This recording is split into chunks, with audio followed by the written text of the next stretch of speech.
Yo, yo, yo, yo, yo. Nerd Soup, Nerd Soup, Nerd Soup. Hello, everybody, and welcome back to another episode of the Nerd Soup Podcast. I am Bo Oliver, joined today by Aaron, and no Teddy, because his dog is being fixed. Look at that. Thought he was the dog of the household. He has another dog named Teddy, actually. It's pretty funny. And we are back to talk about the world of movies, TV, video games on the Nerd Soup Podcast, which you can watch and listen to on YouTube, iTunes, Spotify, Google Podcasts. I'm not even going to say it. What? Pandora. Still not on there. But yeah, no, we have a lot of stories to talk about. We have some rumors. We have some apparent set appearances for certain TV actors, Charlie Cox, Daredevil. And, of course, the big story today is Zack Snyder's Justice League. Apparently, it's going to be a 4-hour movie. We're talking about Synder Cut again. Anytime you get Synder Cut news, you got to put it number one because it's good for the thumbnail and it's good for the clicks. And we've also got some cool casting news also in Marvel shows. Superhero territory. Before we get into that, I got a bone to pick with you. Oh, boy. I'm not ready for this, man. I don't want to be confrontational. It's just us two. I didn't have a bone to pick. Okay. I was just trying to do something because we didn't have Teddy here. Usually he comes in hot with something, and I have nothing today. Yeah, good. Nothing exciting happened to me today, so I can't come to the mics with like a fun story. The vibes do change when Teddy isn't here. It becomes a bit more professional. Not to say that Teddy's not professional. It's just, it's like the two kids when they hang out, and then you add the third, and things get a little different rowdy. dynamic. You know, Teddy's there. What is he doing? What's going on in his mind? Why is he breathing so loud? I don't know these things. Yeah, do you have some sort of problem, issue? The whole time in my head, I'm worried about Ted. And it kind of distracts me from the other pod. Because then I stoop to his level. Then that's when I make the dick jokes. That's when I make all the off-color remarks. With you, I tighten it up a little. Yeah, if we had Marissa here, you'd show up in a tuxedo, smoking a pipe, talking like a 1920s New York. I forgot what the joke was, but I remember she was here, and it was like a joke I would say to if it was us, Nash, Teddy. Yeah, Wasn't a Marissa joke. I shouldn't have to. Like, it's just I should just joke about what I joke about. I don't have to change because Marissa, but it's like a different It's like, oh, she's not going to find that funny, and I'm just going to be sitting here awkwardly hoping that I get a pity chuckle from you. It's funny because Marissa is not that stuck up, so yeah, you really wouldn't have to check your humor. I think obviously we kind of go at each other aggressively because we have that friend thing going on, and I've obviously known Marissa my whole life, but no, this you was can't roast like a Marissa or an Andres like we roast each other. That's like when she was like first on. Now I don't really care. She roasts me. Right. No, yeah, that is true. Maybe she has opened herself up for roasting. Oh, I'm gonna fucking cook her. Be on the lookout. Time. Yeah, well, she might ratio you, so just be careful about that. What's the next review? Next review for you and Marissa is going to be Dune. So give her some time since it's never coming out. Yeah, give me some. I'm gonna have a whole fucking. You can read the book. I'm gonna have a whole fucking set list. Imagine that. I'm just not on the Dune review. Yeah, shit. The roast of Marissa. We did fine if you want Castlevania. We should do a roast. Nash always wanted to get roasted for his one of his a birthday. We're gonna rent out a place and roast him. But I think it would just get too dark. It would definitely get too dark, and he would take it personally. He would come into it saying, "Oh, don't hold back, make every joke you want." But at the end of it, it's like an American Dad when they roast Roger for his birthday and he's got sunglasses on the whole time and he's just smiling, doesn't change his expression. At the very end of the roast, he takes off his sunglasses. He's hysterical. He's just got his eyeliner dripping. In New Girl, one of the characters does a honey roast for his birthday, and it's just used to say a bunch of nice things about him. I like that. Yeah, I could use that honestly for my ego. It's been pretty battered. I'd be down for a roast if it was just Zack Snyder. If we just put up a cardboard cutout of Zack Snyder and roasted the shit. You don't like that, huh? You just went from grinning to the opposite of grinning, which would be frowning. Well, how'd this news make you feel? Zack Snyder's Justice League is going to be released as a 4-hour epic. It's not going to be a miniseries. It's not going to be week to week. It's just going to be the Snyder Man Snydering all over us for 4 hours. I'm perplexed. Okay.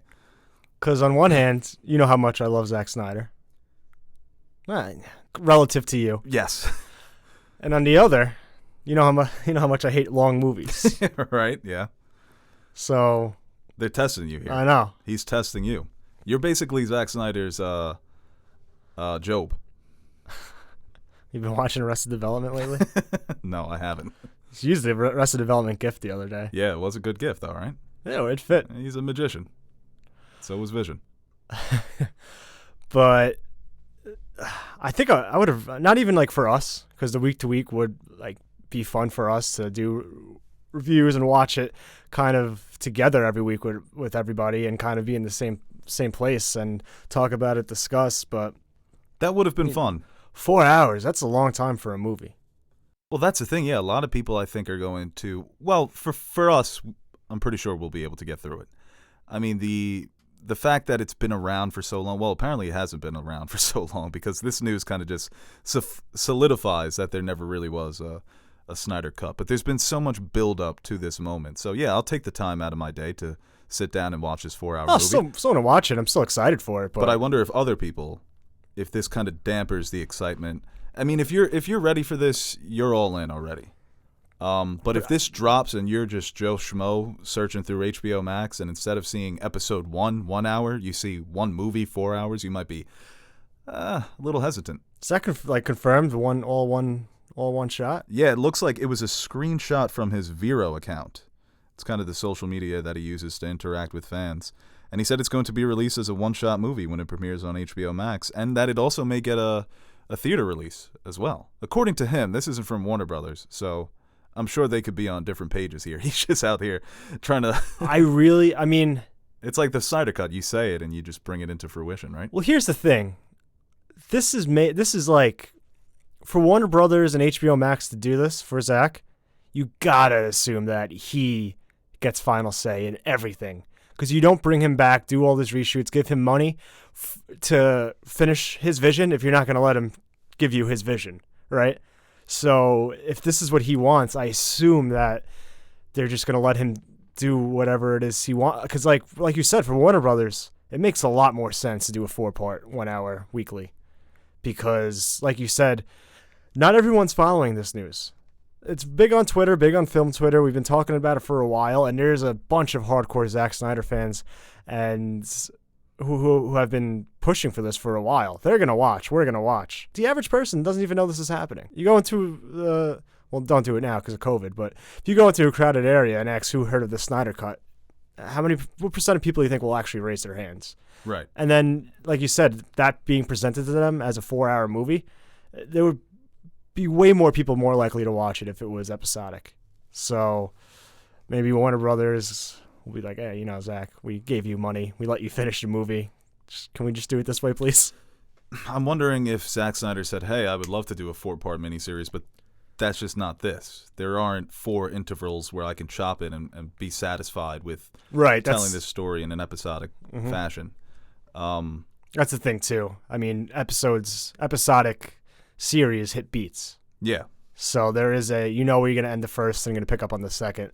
If you try to cut a movie into something like that, it's not always going to work. Weren't the initial rumors, though, that it might be like 6 hours?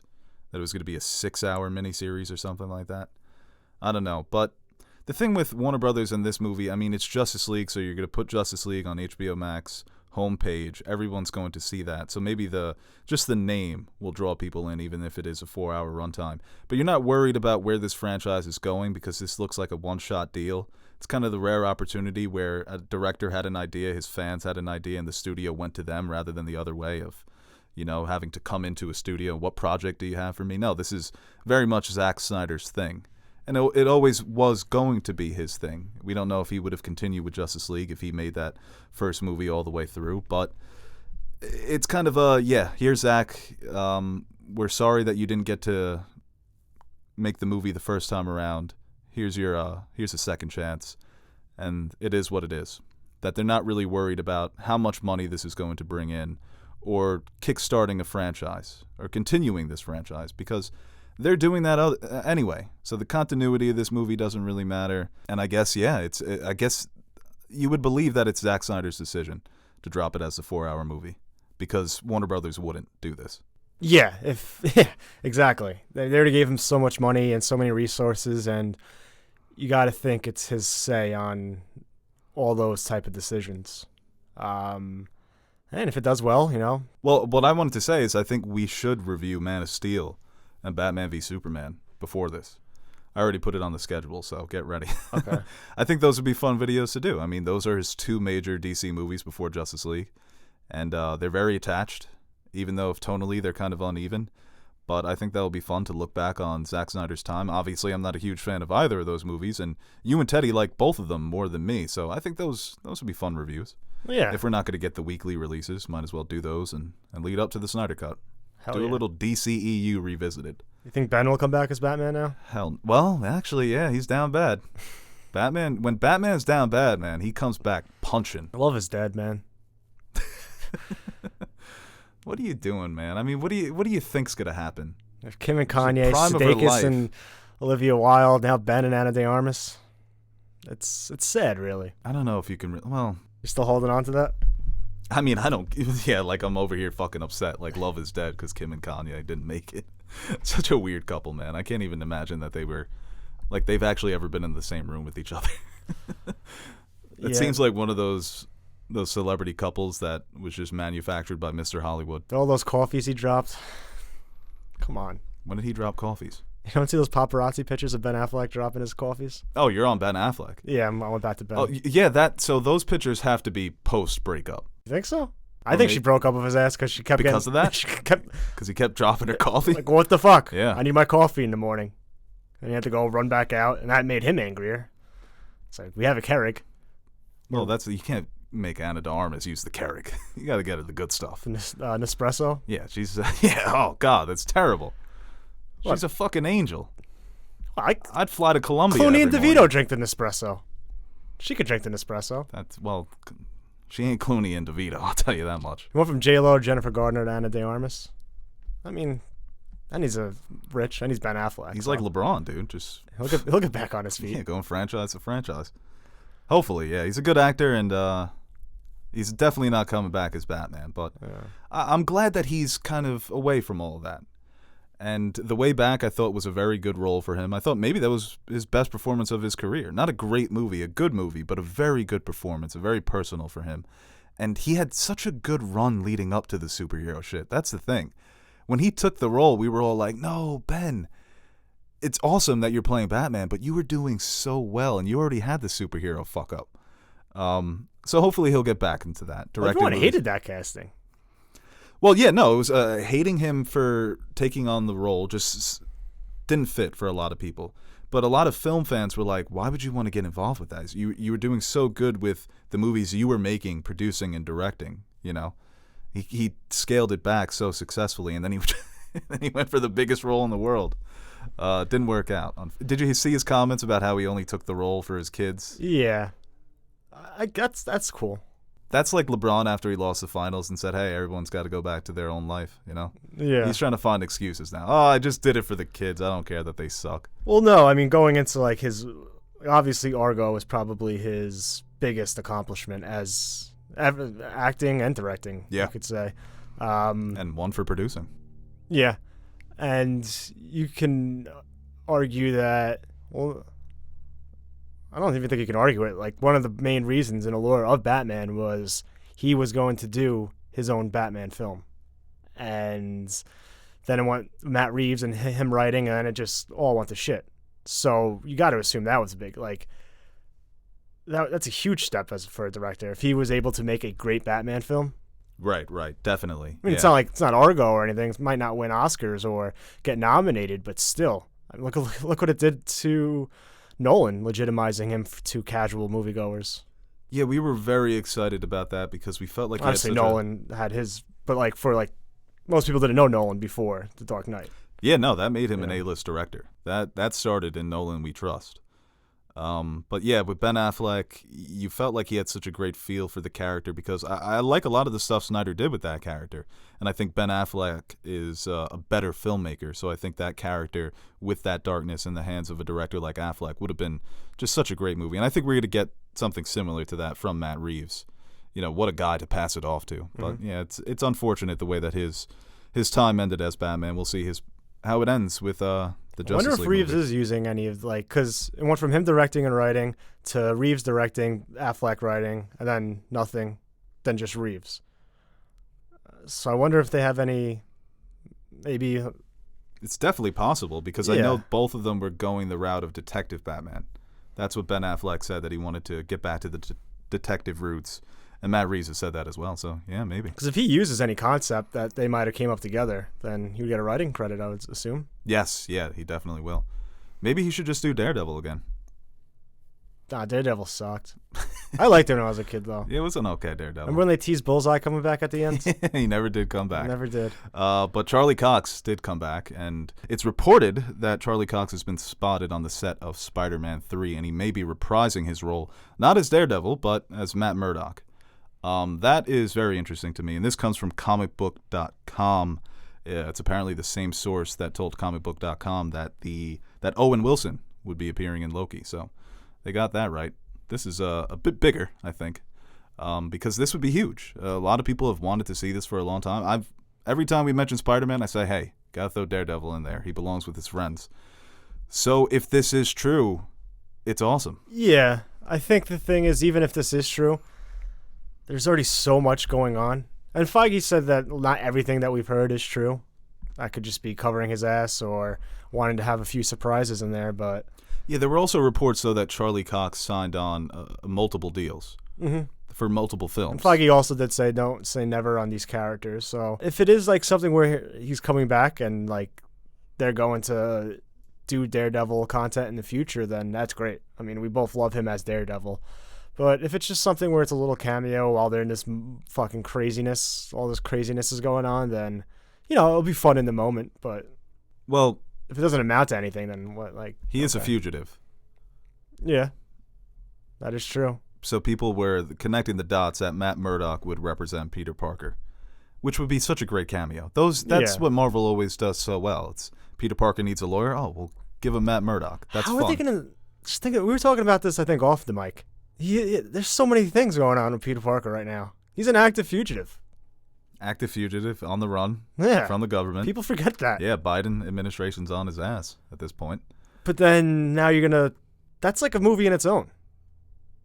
And now you add in all this other shit going on with the multiverse. Well, what they do so well is they'll establish something and then wrap it up in like 20 minutes in the next movie. They've had some cliffhangers like that, the Marvel movies. Like the end of Thor Ragnarok, it ends with Thanos' ship showing up, and then in the beginning of Infinity War, everyone's just dead. So this could be a thing that maybe resolves itself rather quickly if they're going with the multiverse, where Peter Parker isn't going to be spending much time in the universe in which he is wanted, that he may be sent to some alternate reality, or I don't know. If they're going to put this many characters in this movie, I'm confident they know what they're doing, because they wouldn't do this just for the fuck of it. They wouldn't do this for fan service if they didn't have an idea. You know how Feige is. If he doesn't have an idea with his war room, they're just not going to do it.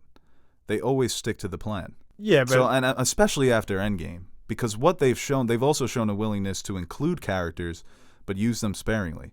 Like, just because an A-list actor is in this movie, he's not going to have a big role. It's like Doctor Strange and Thor Ragnarok. It's there. He's there because Thor needed his help, and then he's gone. Mm-hmm. Benedict Cumberbatch, $1 million. Congratulations. So it may be something like that, where it's Charlie Cox in passing. I think you basically want it to make sense where he can continue that arc in future movies, is what you're saying, right? Like, if Daredevil's in this, give him something to do and then build off of that. Yeah. Yeah, you'd appreciate that more. Yeah, obviously in the moment, like I said, that would be awesome to see, and it'll be cool, and probably get a nice clap from the crowd. But yeah, I would like to see him do. I mean, Daredevil's a staple of Marvel. Right, and that's the thing. You have Charlie Cox, who has been in many feature films, so he has proven that he can be the lead in a major motion picture. He's just not a TV actor. So yeah, it's fucking Daredevil. He is one of the main guys. So I just think it's a no-brainer all around to bring him in.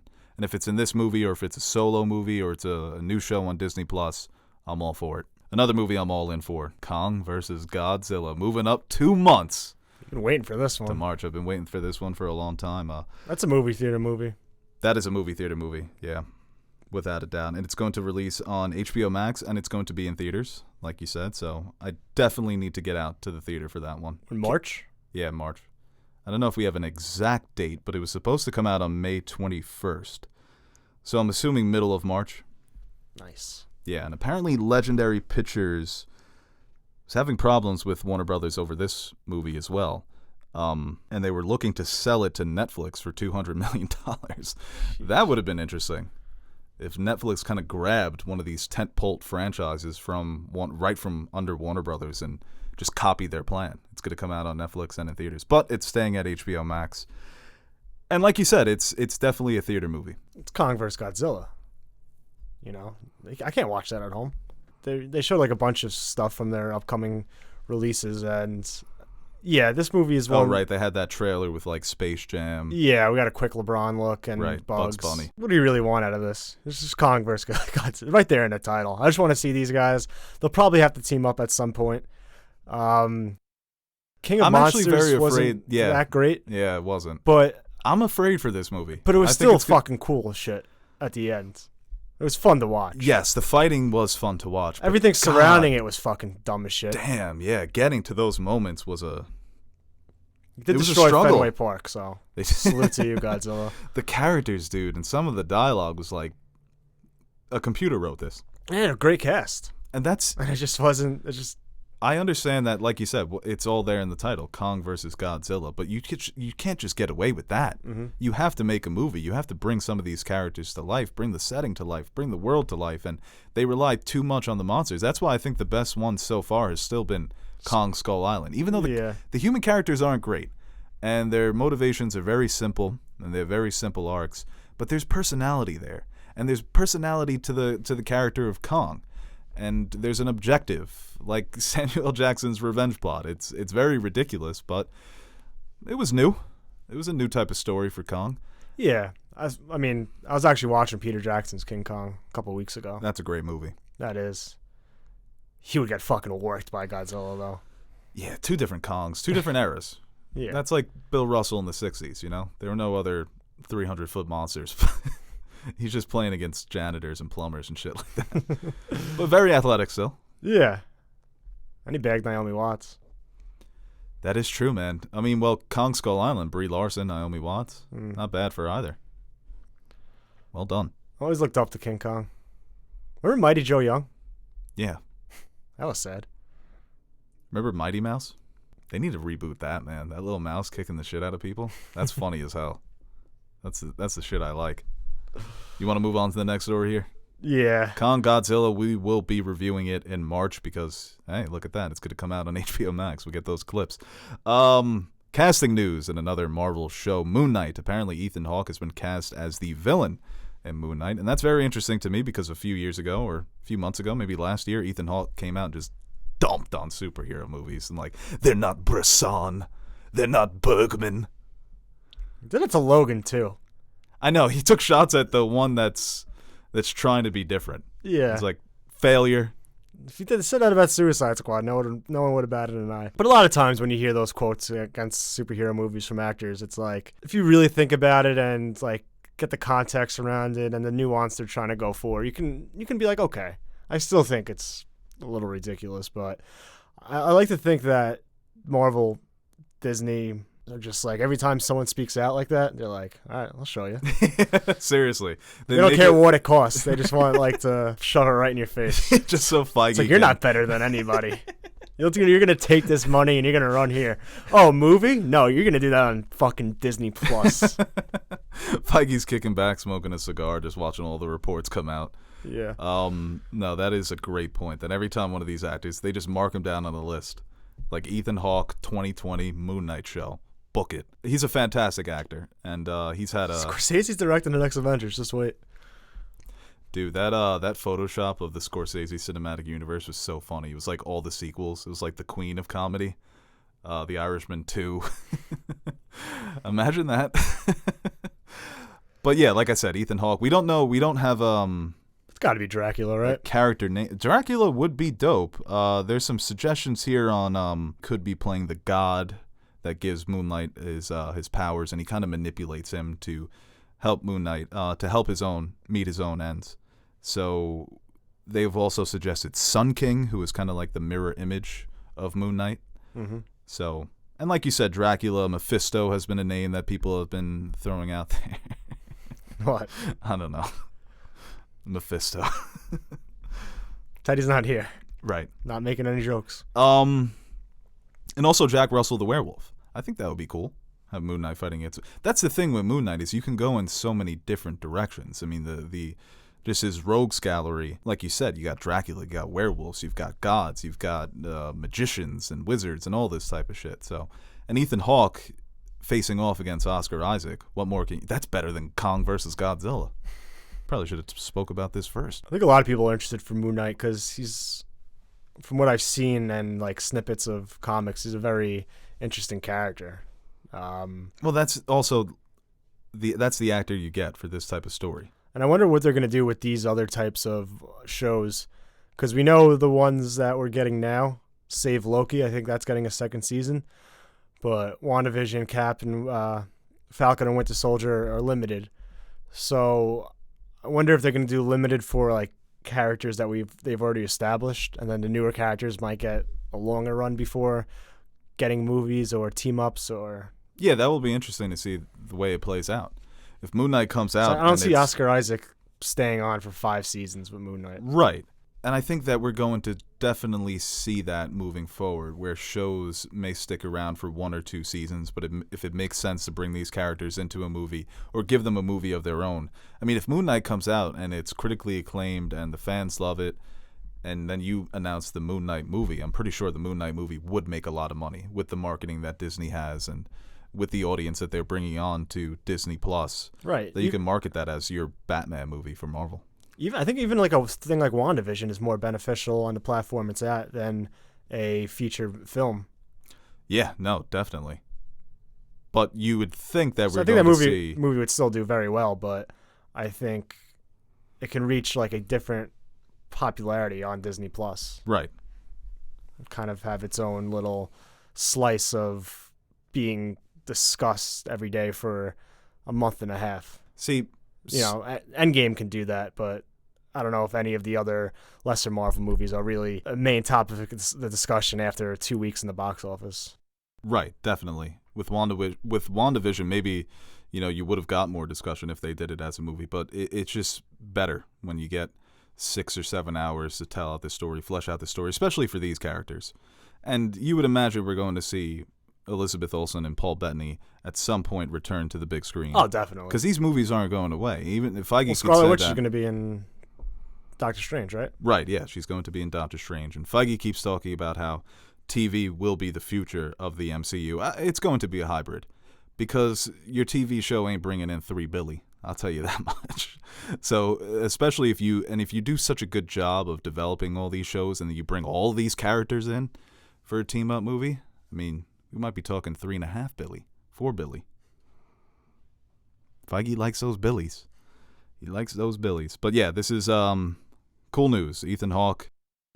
I can't wait for his first interview when he's asked about this, comparing it to Bresson, director that didn't even use real actors. All right, let's move on to another actor here. Matt Damon has also been cast in a Marvel movie. And that's going to be Thor 4. God of Love and Thunder. This is interesting because he's already been in Thor 3. Yeah. Playing an actor who was playing Loki. I don't think they're going to bring him back as that guy. I think they're going to give him a major role to play. Well, they wouldn't have announced it if it was going to be another cameo. That's right, the thing yeah, with yeah. a cameo is you're not really supposed to know. Yeah. Yeah, this is interesting. I don't mind too much. Who cares? Nova? What? Do you think he could be playing Nova? I have no idea. But I'm just saying I don't mind that he was like in a cameo in the last movie. And now Oh, no, it doesn't. Oh, especially because it's Taika Waititi. It's hilarious. If people are going to point that out for the rest of time. Yeah. Matt Damon was playing that actor, and now he's a totally different character. They're doing the same thing with Mahershala Ali to a much bigger extent. I mean, he was the main villain of Luke Cage. Yeah, true. But Feige did. He recently said that Nova is coming, and we've seen the Nova core. So Adam Warlock, maybe. Adam Warlock's still in that cocoon at the end of Guardians 2. Because you have to remember, this is going. I'm pretty sure Chris Pratt's going to be in this movie. This would be a big fucking movie. It's going to be a big movie. Guardians, Christian Bale. See, this is what I was talking about with where Thor ends in Endgame. He's with the Guardians, but it looks like that's going to be resolved rather quickly in the beginning of Thor: Love and Thunder. Yeah. That he's going to begin with the Guardians. Something's going to Natalie happen. Portman's coming back, so Natalie Portman, yeah. there's a lot. But it looks like Chris Pratt may play a big role here, so that's also interesting. Yeah, I wonder if it's going to be something where Matt Damon plays a bigger role, or it's something they tease towards the end or at a certain point during the movie for whatever character he's playing to be, and that future projects he might like. This might just be a quick introduction, and then for a future project down the road. But they get every fucking actor. they do. Every actor is in the MCU. Has he ever been in a superhero movie before? Thor. Thor would be the only one. Yeah, no, he's never played like a major role, a villain role, or a hero role. A lot of people wanted him as Robin when Ben Affleck was announced as Batman. That's disrespectful. Did he play Loki in Dogma too? So he's played Loki twice. Yeah, there's really not much here, but... Oh, yeah, I think people brought that up when he made the cameo. Okay. I think that, yeah. Yeah, it's Taika Waititi. I think regardless of who's going to be casting it and what other characters are going to be in this story, I'm just looking forward to it because Taika's awesome. Yes, definitely. And all their movies these days, they're just going to have ensemble casts, I guess, for the for the foreseeable future. The Dudes Who Are Down Bad Twitter account. Hilarious. It hurts, though. I feel bad for...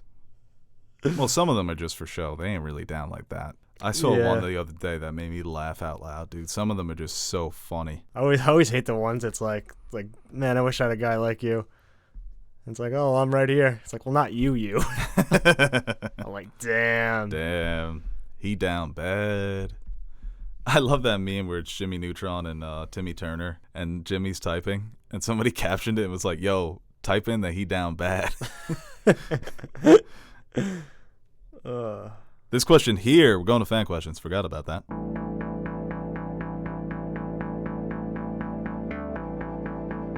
That's for the fan to decide. Yay! People you call up to the show, you better be ready. That's what you're supposed to do. Sitting there arguing and you're trying to spell your name and all of this other stuff. It's not your show, it's my show. I'm giving you the opportunity to speak your mind. Don't call up here unless you got something to say. This question here from Chiriri. What up, Chi? Favorite intro song from a television show? Well, the big one would be Game of Thrones, which is an iconic intro. The only intro that I never skipped. And I usually don't like skipping intros because it kind of gets me into the show. But never, ever skip the Game of Thrones intro because it felt disrespectful. I love True Detective Season 1's intro. Mm-hmm. And for animes, I mean, Cowboy Bebop is the 3, 2, 1, let's jam. I like Attack on Titan's intro because I just like reading the English version of what's being said in Japanese. I don't remember that first season's intro at all. Those intros are intense, right? Yeah, they are intense. Yeah. The final season intro is like too intense. It's like, give me a fucking break. Give me like a love song or something. I love the memes where it's anime intro versus outro, where the intro is just fucking nuts and the outro is all self-reflective. It's off Netflix January, the first season. Really? Yeah, I got Hulu. A lot of catching up to do. It's on Hulu. It is? Yeah. Okay. Totally forgot to tell you that. Yeah, it's all on Hulu. Thanks. Big Little Lies. I fucking love that. That's such a good song. Just What's the intro? Cold Little Heart. Okay.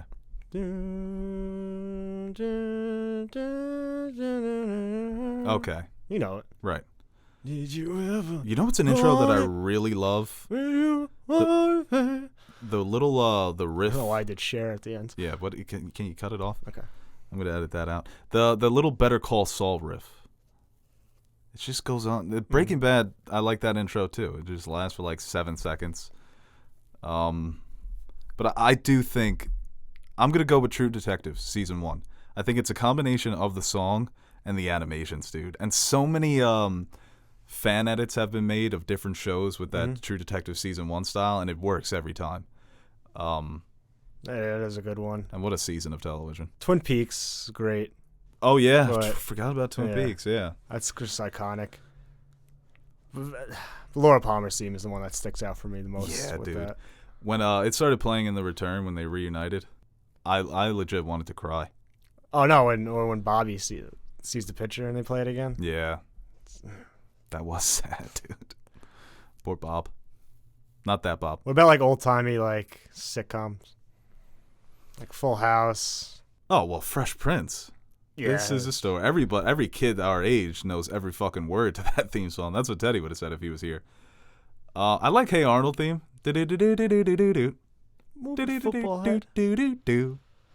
Ed, Edd n Eddy was one of my favorites. Samurai Jack. Woo! Yeah. An unspeakable evil. And then the beat just starts slapping. Gotta get back. But All in the Family's a classic one. He was spitting, dude. Odd Parents. Why, you have any classics? Sopranos is a classic one. I not hate too the old. Full House one. It's iconic. I hate know, Full it's House. iconic, but You hate it because you hate Full House, right? I never really hated Full House. Oh, okay, but you hate the intro. It's too much. That's the classic though. Like, look at the screen and the name comes out. Yeah. Like the Mary Kate and Olsen. Who are they? Mary Kate and Olsen. Mary Kate and Ashley. I like the Modern Family too. The hey. Yeah, that's a solid one. Picture frames changing. Hey. Did they cancel that show already? No, I think they had like a regular finale. Oh, okay, good. Because it went on for a long time. This question here from Chicha Riri. Again, favorite smell? Gasoline. Ooh, that's not a bad one. Mm-hmm. I like chlorine. Big chlorine guy at the pool. But just a regular old bar of soap is my favorite smell. Ew.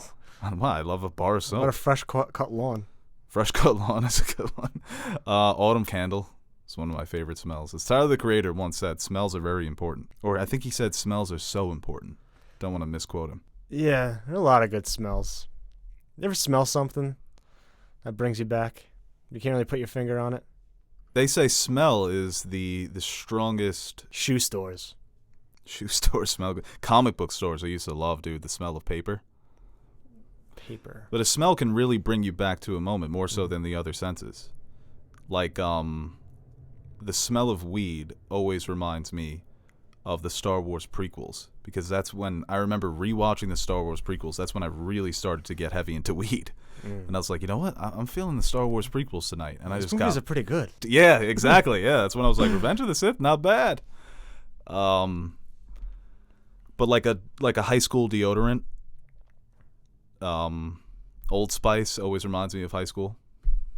A specific Old Spice. I still use Old Spice. Not the you know, the main Old Spice that has that old spicy smell. That one that I used to use back. Now I use Fiji, strictly Fiji.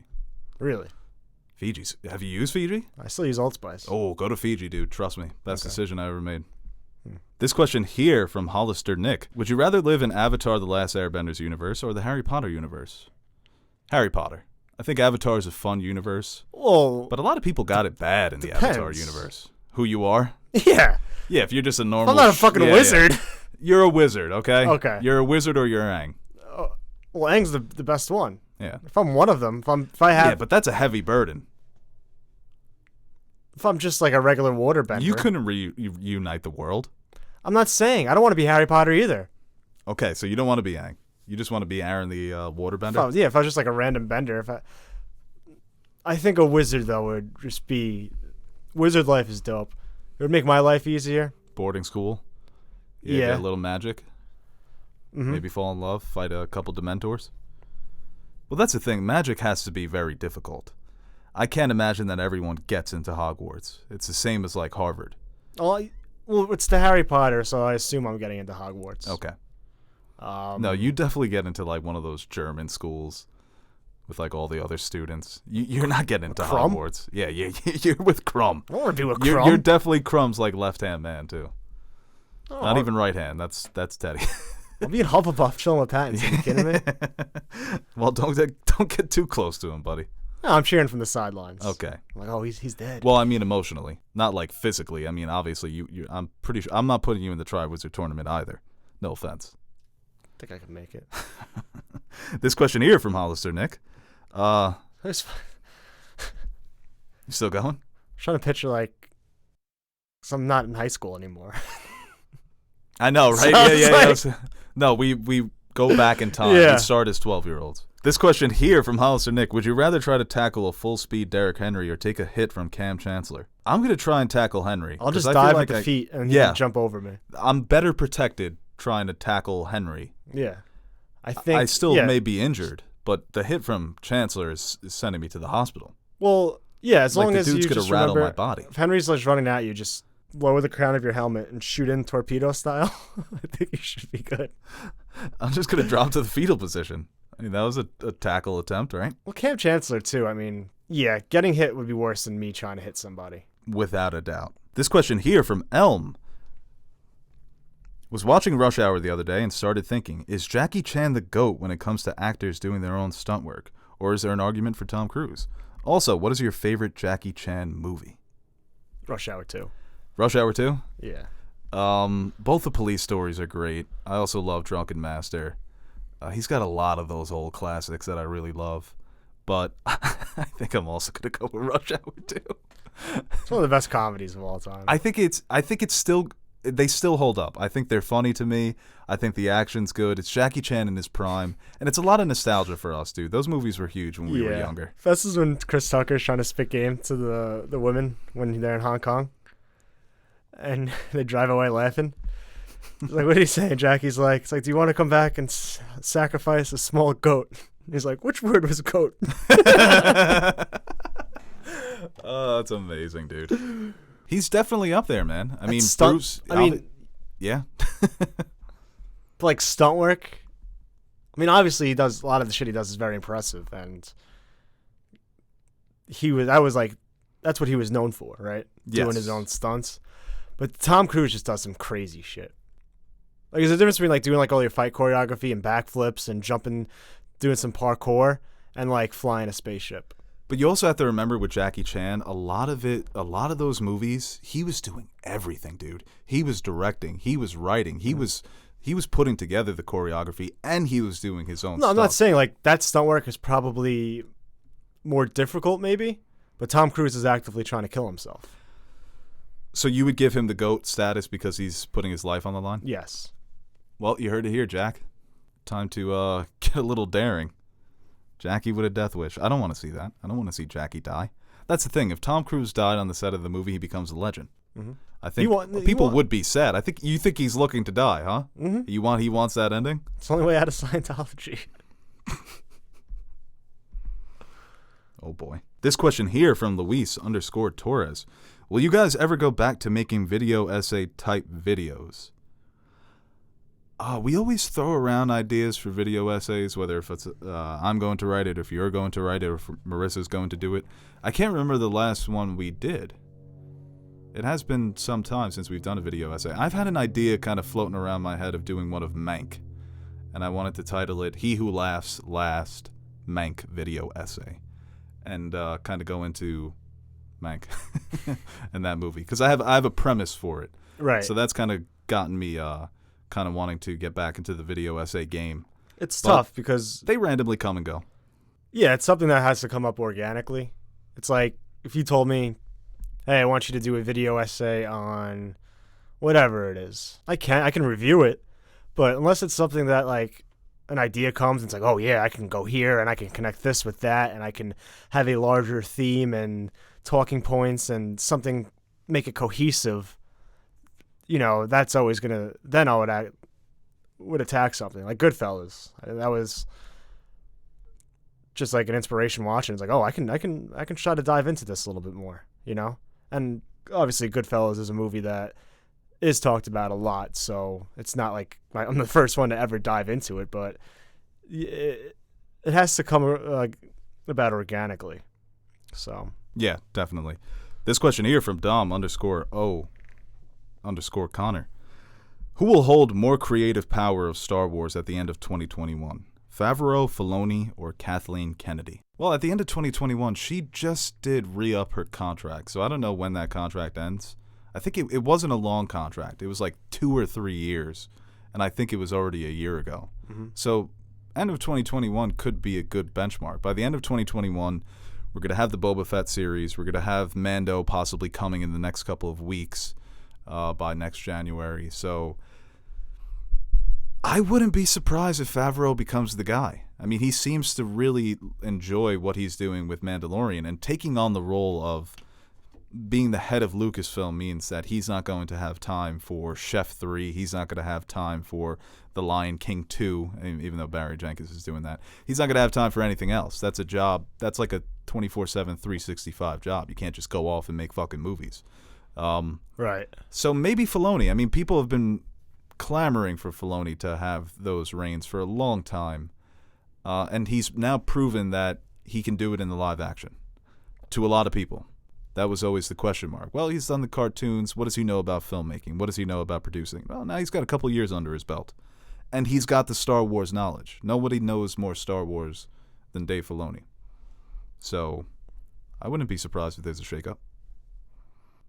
Yeah, I don't see Filoni ever being in that type of super producer role.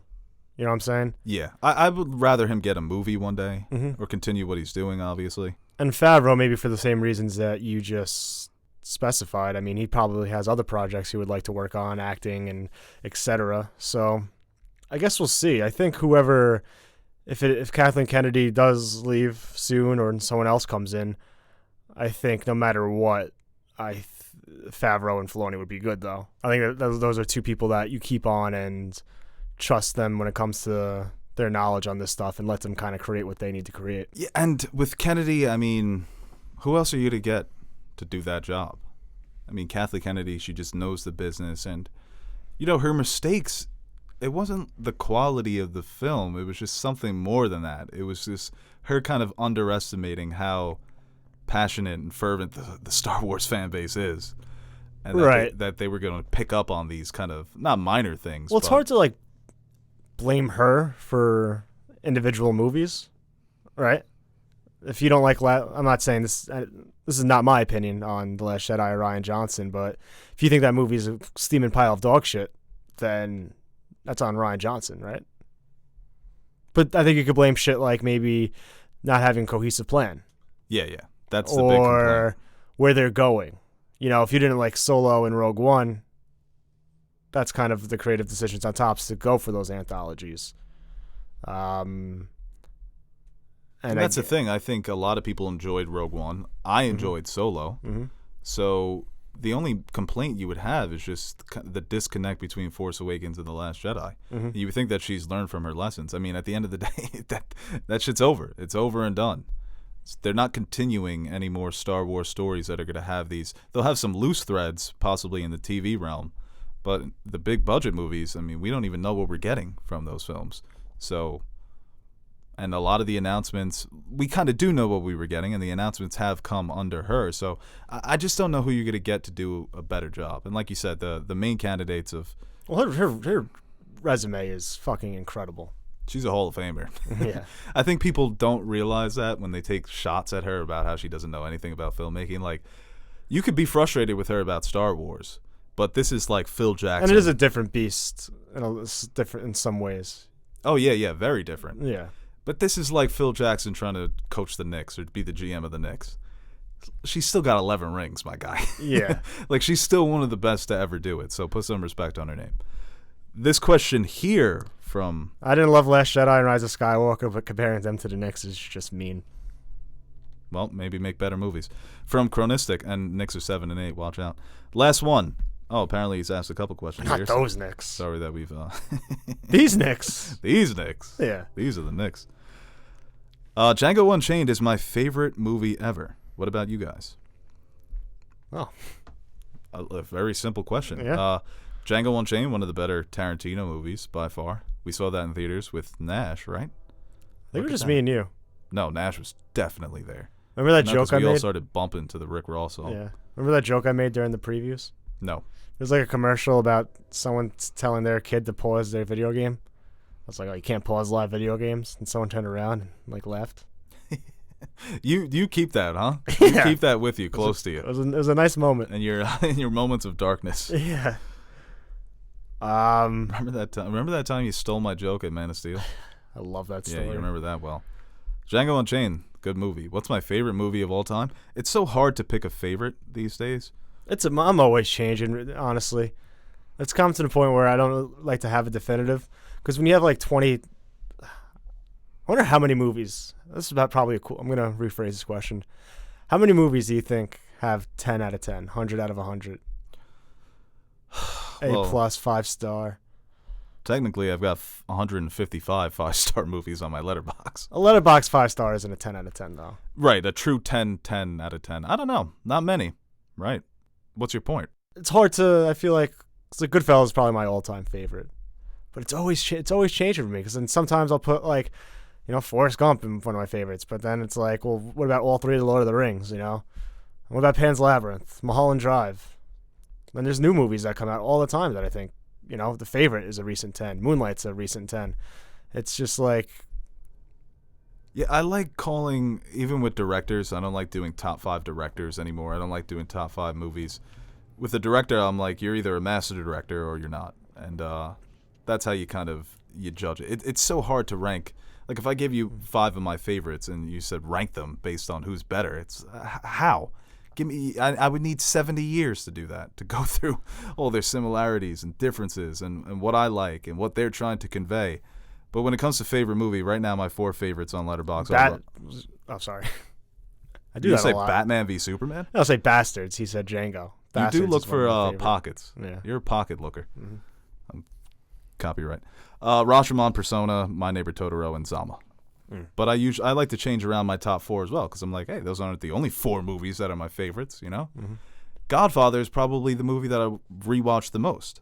Every year I watch Godfather 3 or 4 times. It's the movie that I can easily watch the most frequently. So wouldn't that be my favorite? Maybe. Blade Runner 2049. That's another recent 10. Forgot about my baby girl. Dr. Zhivago, Brief Encounter, Bridge on the River Kwai. It's a lean night. I actually found my dad's VHS of Lawrence of Arabia. Mm-hmm.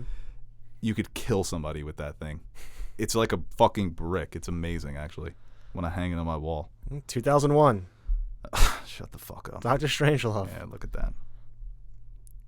Quite the filmmaker, that Kubrick. Seventh Seal. Can you stop, man? Trying to go to the next question here, man. Jesus fucking mother. We'll take one more. Oh, now everyone's sad. Because the Soup Boys are leaving. Perfect question from the Rah Rah Bitch. I was going to say, what's up, bitch? Because I always give the character the person a nickname. Saddest movie you've ever seen? Grave of the Fireflies. It's funny because you just were watching a TikTok review of Grave of the Fireflies. Yeah. A movie that I'll never watch again because it is so gut-wrenching. Could you ever watch that again?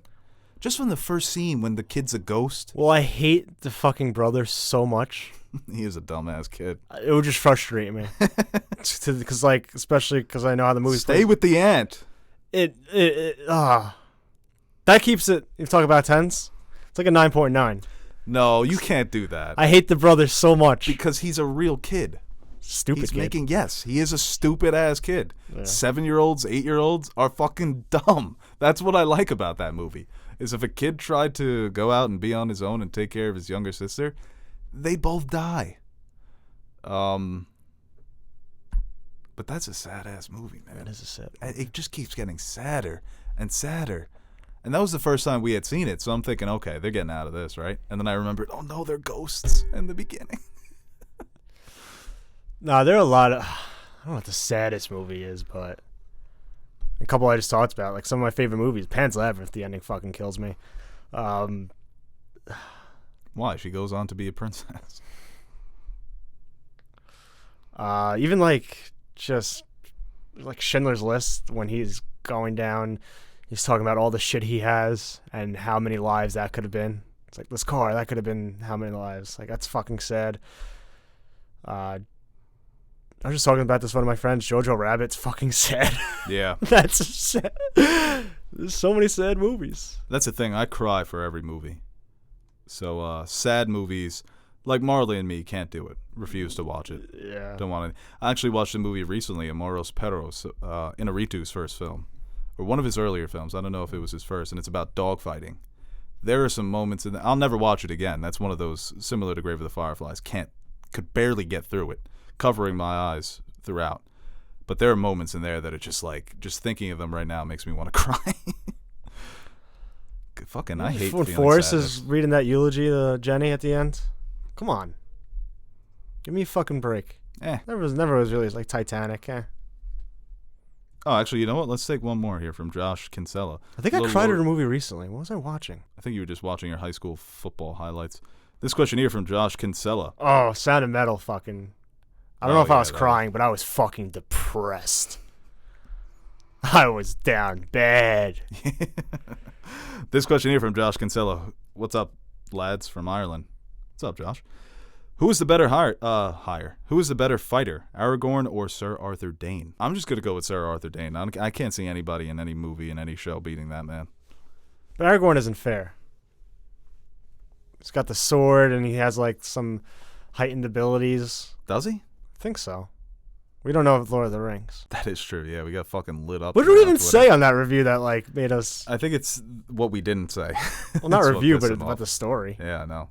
But it was Lord of just the a Rings- story about the coming out. Like, oh yeah, we want to see that come out. It looks good. Amazon's giving a lot of money. You know, we forgot to kind of get into the villain. The idea that it's going to be the best villain. How is the villain going to be different from Sauron? Yeah, but we're fans. Like, we love the movies. So like, cause I never like said like I read the books or just, Right. We've never claimed to have that sort of knowledge that we have for Game of Thrones. You more so. But yeah, I like I said on Twitter, I kind of want to read those books and possibly do a book club. I think that could be fun for our listeners if we set up kind of a timetable for everyone's going to hit these certain marks and we all get together and. No, or I just definitely want to read. Like, I have them. I'm ready. I've been ready to read them for a while. You and I just get together, not everyone else. But definitely not anywhere close to my knowledge of Ice and Fire. Because, like I said, all I know about the Lord of the Rings, maybe I know some facts here and there, but mostly is because of the movies. yeah, so Arthur Dane's taking that in 6. Sorry. All right, guys, that does it for the Nerd Soup podcast for today. For Aaron, the Nerd Soup Monkey, I am Bo Oliver signing off. Thank you guys for listening. Like, share, and subscribe to our channel. And send in fan questions if you want at our email, or we usually ask for them on Twitter and Instagram. And we do have a giveaway going on for the month of January. All you have to do is follow us on Twitter and Instagram. We will be picking 4 winners. So do that, and we might DM you. And then if we DM you and say, hey, you won, and you're like, I don't want that shit, we're going to DM somebody else. We're going to find 4 people. I think there's 4 people out there, right? Want some Nerd Soup stickers, mugs, shirts? Yeah.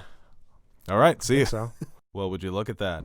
It's finally over. Hey guys, Bo Oliver here for one final send-off. Now, before I beg you guys to like and share this video, I'd like to thank our very special Patreon pledgers. We are very proud of the community we've been able to build here at Nerd Soup, and it would not have been possible without our Patreon supporters. You guys are the true MVPs of this channel. Everything I've said, you keep the fridge full, you keep the lights on. There aren't enough words to thank you guys, but we'll do it anyway. Thank you. And we have a few videos coming up that have been suggested to us by Patreon pledgers. My Hero Academia, Neon Genesis Evangelion, and Full Metal Alchemist will be reviewed by Marissa and yours truly, and Castlevania, which will be reviewed by Marissa and Aaron. And if you'd like to consider donating to our Patreon page, you can visit patreon.com/nerdsoup and check out some of the rewards we offer to our listeners. And really, we'd like to thank everyone who takes the time out of their day to watch our videos. Patreon pledger or not, your support is what keeps us motivated to keep giving the world our opinions on movies and TV shows and video games and pop culture, even though no one asked for it. We're still here, we're still yapping, and we hope you continue to join us.